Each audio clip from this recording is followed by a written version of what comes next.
There is no rest for the wicked. NHL is back in action after a very brief All-Star break, which means Brad and I are here with some Stanley Cup futures. And more importantly, why now is time to put the money down. That's the thing, Ash, is when you start the season, you don't know about all the intangibles that these teams have gone through. The additions, the subtractions, you really have to get a gauge. So we're going to start with the Eastern Conference. Specifically, Florida you can get at 7, Leafs and Carolina you can get at 8.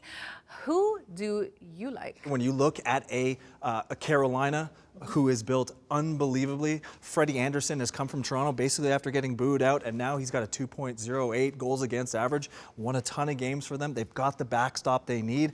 I love the Carolina Hurricanes, but more so than anything, this Florida Panthers team, they are playoff built, they are playoff bound, and they are playoff big. Sam Reinhart, Sam Bennett, Anthony Duclair, these are big-time power forwards in hockey, and they can really do a lot of damage in that grinding playoff atmosphere. All right, so we got Florida at 7. What about the West? The West is tough.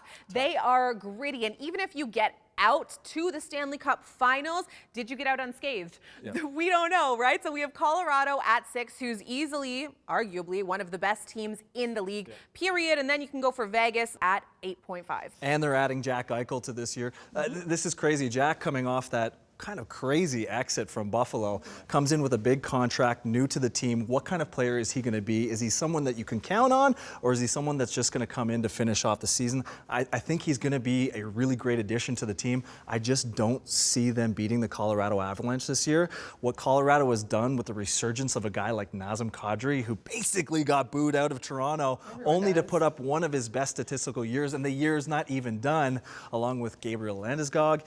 The only issue that they've got is in goaltending. That almost hindered them. Well, it did hinder them last year when they couldn't beat the Vegas Golden Knights because of that goaltending. If they can solve that goaltending issue, I think they're cup bound. And Naz has matured a little bit, so he always toes the line. He plays a little bit. Toe the line? Toes the line? Just a little tip-toe. A little tip-toe. Well, he's gotten some trouble before, so hopefully he's going to reel that back in because he is an integral part of that team. All right, so we got Florida at 7 coming out of the East. You have the Colorado Avalanche at 6 coming out of the West. These are your NHL futures.